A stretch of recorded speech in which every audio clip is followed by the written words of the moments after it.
दूर से पास से कोई भी आपके यहाँ आते हैं शिव चर्चा में, सभी भाई बहन के उपस्थिति का आयोजन करते हैं, लेकिन जो भी आदमी आते हैं बिना बुलाए आते हैं, उनकी उपस्थिति का एकमात्र उद्देश्य होता है कि हम शिव शिष्य बन सके, हो सके। इसी उद्देश्य से इसी मार्ग में लोग चलने का प्रयास करते हैं।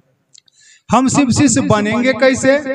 नाम की घोषणा करा लेते हैं आज से, अभी से, इसी क्षण से, अपने मन से देवादिदेव महादेव की असीम दया से फलना गुरु भाई गुरु बहन ने गुरु माना है, मानी है, यह शुभ सूचना शिव गुरु के अनंत अंतरिक्ष साम्राज्य में संप्रेषित की जाती है।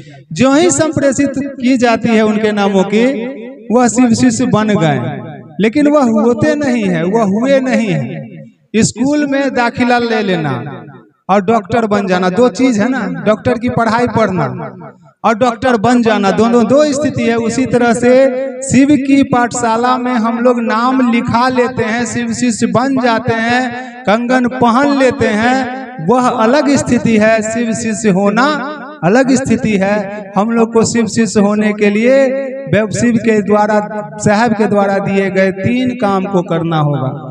इसके अलावा कोई विकल्प नहीं है। शिव को गुरु बनाने के लिए और खुद को शिष्य बनाने के लिए कोई शर्त वर्जना नहीं है। धर्म दही निरपेक्ष या शिव शिष्यता है, पूर्णतः वैज्ञानिक है, धर्म जाति से परे है, खान पान की छूट है। लेकिन जब आपको शिव शिष्य होना चाहते हैं तो आपको 3 काम करना होगा।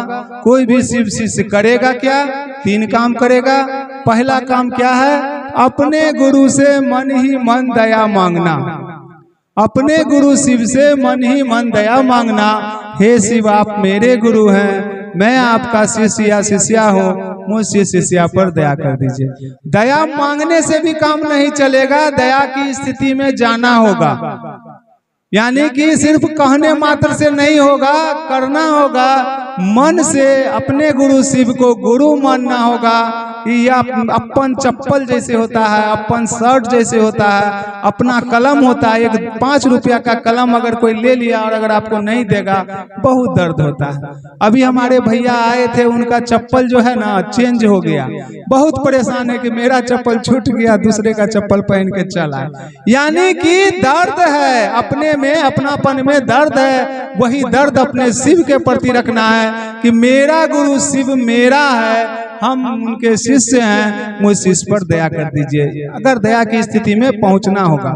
दूसरा काम है, जिसको आप गुरु माने हैं उसकी बात करना होगा। जिसको अपना मानते हैं उसका बात करते हैं। देखिएगा, पति का बड़ाई पत्नी करती है। अमूमन डॉक्टर साहब अपना बड़ाई या प्रोफेसर साहब अपना बड़ाई नहीं करते, उसकी पत्नी ही मोहल्ला में बड़ाई करती है।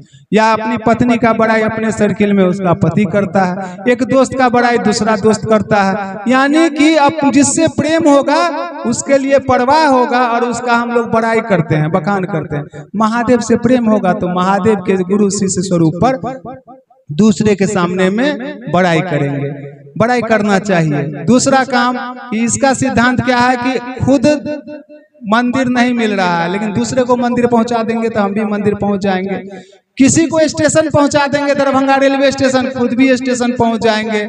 ठीक उसी तरह से किसी को शिव की बात सुना के शिव की ओर चला दीजिएगा, आपका भी मन शिव की ओर चल देगा। वही है शिव गुरु की बात करना, शिव गुरु की चर्चा करना, अपने मन से, अपने दिल की आवाज से जहां तक शिव को जानकारी है शिव के बारे में दूसरे को बता देना, उसको शिव की ओर 2 कदम चला देना। यह दूसरा सूत्र है, दूसरा काम है। तीसरा सूत्र है अपने गुरु को प्रणाम करना। किसी भी गुरु परंपरा में हम लोग चलते हैं तो अपने गुरु को प्रणाम निवेदित करना पड़ता है।